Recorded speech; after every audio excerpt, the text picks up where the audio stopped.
So this is a question which came from a student at Musselburgh Grammar, and it was a survey that was conducted recently, I think by the student panelists really. And it's this: what do you think the world will be like in 50 years' time? Now, I'm sure everyone listening to this is immediately thinking, "Oh, right. Let's hope we got some positive futures out there." And the first on the list is Ian. Would you like to go, please?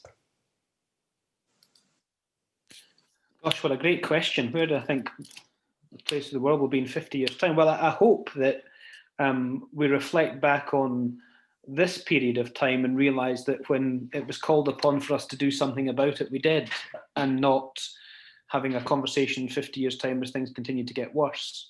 I mean, there is only one planet, there's only one responsibility for saving it, and that's ours, and we have to do something about it. So where will we be in 50 years' time? I think we'll live in a completely different world. We'll be much more interconnected, but we'll be much more interconnected without travel. We'll be much more interconnected in the workplace. Technology has a real opportunity to help us resolve some of these issues. I hope that if we are continuing to travel around the planet, we're doing it with environmental issues at the forefront. So we have fuels that are not burning fuels and not affecting our environment. I hope that the poorest aren't hit the hardest with regards to climate change. And I hope that kind of social justice and equality is a key part of what we're looking at. So yes, well, where will we be in 50 years' time? But I'll be in the ground somewhere, so maybe the grass will grow around me in a fashion that means it's environmentally sustainable. I'm not sure, but what a great question. Thank you, Ian. Tommy next, and Christine, you'll be after Tommy. Well, I guess I'll be in the ground before you, Ian, just in an actuarial sense.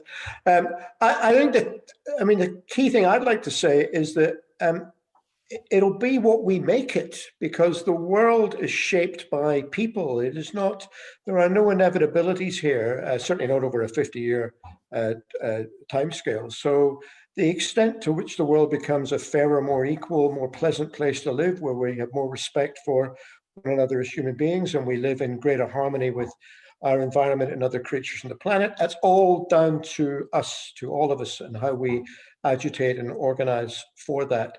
And anything is possible. And I think, although, you know, this looks like a very bleak place at the minute, in the middle of the pandemic and with the climate crisis and a whole lot of bad stuff happening throughout the world, I think it's worth asking yourself, well, where was the world 50 years ago or 100 years ago? And actually, as each generation has got on, there have been more and more democracy, more and more democratic systems of government in the world, more and more people enfranchised, more and more people able to have a say in things. And I think the most important thing for me is that we have political systems that allow individual people to determine the way in which the resources of the world are shared out amongst each other. And that can be very difficult indeed in a very interconnected global environment where money and capital can move in a blink of an eye. So we need to be looking as citizens about how we develop structures and use that technology to be able to hold all that to account and bend it to our own will. So I don't know where we're going to be like everyone else, but that is where I would hope that we can be in years to come. Thank you very much, Tommy. Christine, your 2 minutes starts now. You're muted, Christine.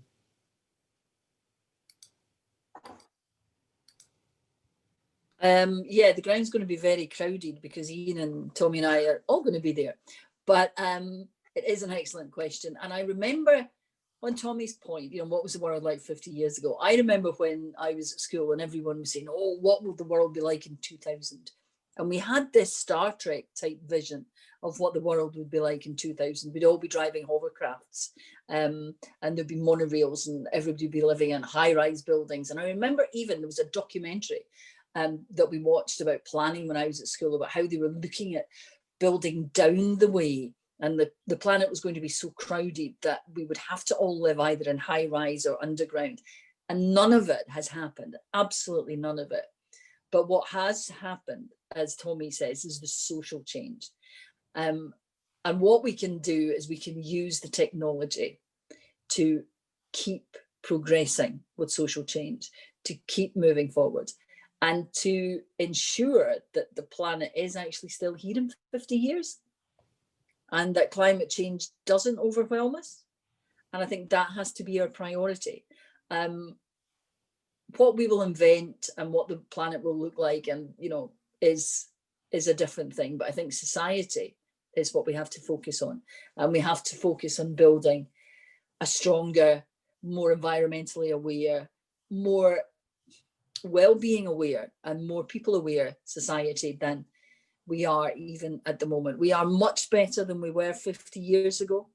The number of the diversity in Parliament, for example, is a world apart from where it was in 1970. It was 10 years after that we had our first female Prime Minister. And if you ever get to visit Parliament, look at the photographs of all the various different cabinets and things which are on the walls and places, and you'll see there's virtually no women at all. And it's all white faces. And that has changed dramatically in 50 years. So that sort of progress, we know that we can achieve, and we have to keep working on. And as Tommy says, the world in 50 years will be what we make it now. Thank you very much for that. Christine, we'll go straight to Lorna. I absolutely love this question. Something that journalists always kind of try and sort of trick me with when they're talking to me is they kind of go, they sort of lean in and go, so the green future is going to be awful, isn't it? We're all going to be living in hovels because we can't do anything fun. It's like, no, that's not it. That's not the green vision for the future. The future can be brilliant, and don't let anyone tell you otherwise. We have a great future ahead of us. And what it looks like is it looks like an economy that's designed around our well-being, an economy that makes sure that we look after people, not that we just maximize profits. What we've been doing is deeply dysfunctional, building our economy on competition and greed and danger and destruction. Who's that actually benefiting? We could restructure our economy to benefit people, to make sure that everyone has clean air, green space, a reliable income, and a secure tenancy to make sure people's medical and care needs are met. We can absolutely do this. It requires vision, but we can do it. It means we can have livable city and town centers that are not dominated by cars, where it's safe for everybody to breathe and move around and wheel and walk. We can build those cities, and then we get to live in them. Imagine having a universal basic income so that there's no complicated bureaucracy or dehumanizing PIP assessments, so you don't have to worry about the DWP leaving you in terrible poverty and not being able to feed your kids. Everybody gets a universal basic income, a basic payment, a sort of dividend for all the work you contribute to society. And, and then a jobs guarantee would partner with that so that everybody who wants to work can do meaningful work in their community, the kind of jobs that we really need done. It could be something like a 4-day work week. It's lots of evidence has shown that working a 4-day week improves productivity. If we can work a 4-day week for a living wage, we might live a slower pace of life, but we work less, we might buy less, but we would enjoy ourselves more. We can prioritize family and friends and books and sport over foreign travel and buying the latest gadget. We can absolutely change how our economy works, and we can change how we use our land and resources to make a better place. We can have a peaceful and really brilliant future. We just have to have the vision, and we just have to grab it. Thank you. I wanted you to go on because I kind of like that future, but your time was up. Thank you for that, Lorna. Callum, you're next, please. Thank you. In 50 years' time, I hopefully may just about still be here. I don't know how much walking, wheeling and cycling I will be doing. I think, Christy made a good point. There's been a huge amount of societal progress in the past 50 years, but the way we live perhaps hasn't changed quite as much as it should. The reference to monorails and high rises was sort of glib, but actually, if people did live in higher density developments, which is something which we could change, it's now actually very hard to build a high density development. That would be a good thing for the climate. If people did use public transport more to get around, that would be a good thing for the climate, and that is hopefully coming. So I think there is going to be a change in attitudes. This next generation, it's great that there's over 100 people on this call that you want to get involved, that there's familiar faces that have already got involved in politics at a young age. You are going to be the next generation. and the rest of us are underground or in care homes. And we've already seen that change in attitudes over the past 20 years. When I was your age, everything had to be, the latest. The disposable items were great. Everybody wanted everything brand new. Factory farming was the norm. Recycling was a bit of a sort of esoteric passion for some people, but it wasn't the norm. And that has completely changed. And I think that's what we're going to see continual progress. We are living in a period of massive change right now. It may feel rather depressing that we're doing this on Zoom. In fact, I saw today we should have our cameras off because it actually uses quite a lot of carbon. But we are going to live and work in a different way. And sending an email also uses quite a lot of carbon, FYI. So minimize your emails. That's probably not a bad thing. But we are going to live in different communities. We're going to probably live closer to home. We're talking about 20-minute neighborhoods now on the council. The way that we live and get around is going to change. And I hope that communities are more empowered. We're seeing that, across the board in the UK, that communities want to have a say in how they operate, how they live. I hope government and politicians devolve more power further down, that people can make more decisions about their lives. And I think if people can do that, that next generation is going to make positive change anyway. So I am quite optimistic about where we're going. I hope to live to see it. Thanks. Thank you. And Katrina next, please. Lorna, I absolutely love your energy. This is how I feel when we're thinking about the future. That is the kind of ambition that we need, the kind of positive hope for the future that we need if we're going to get past the climate crisis and start building a better future. I don't want to repeat anything you've said. I agree with everything. So I'm just going to pick up on one thing, because we passed a milestone today that's incredibly important to me. As of today, the Nuclear Ban Treaty makes nuclear weapons illegal under international law. 51 countries have ratified the treaty. Unfortunately, the UK is not one of them, because the UK government considered its nuclear deterrent Trident the key to its military power. But global peace is central to tackling the climate crisis. In the EU 15 countries, which includes the UK for the moment, in the military and defence industries are responsible for the same level of greenhouse gas emissions as civil aviation. While we were all ditching single-use carrier bags, the Iraq war was racking up a bigger carbon footprint than Spain.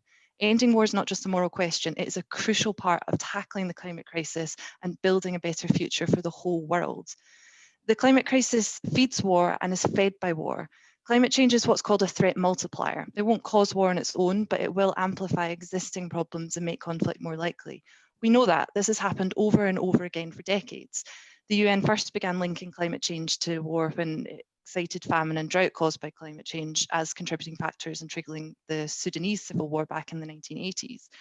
So I've got one political ambition to build on from today. When Scotland becomes independent, I intend to make sure we scrap Trident and pursue a new, peaceful, diplomatic approach to international relations and conflict resolution. And I'm perhaps a wee bit younger. In 50 years' time, I hope I'll still be enjoying my retirement in a progressive, independent Scotland as a citizen in a world that's at peace and free from nuclear weapons. Well, what a bunch of blooming hope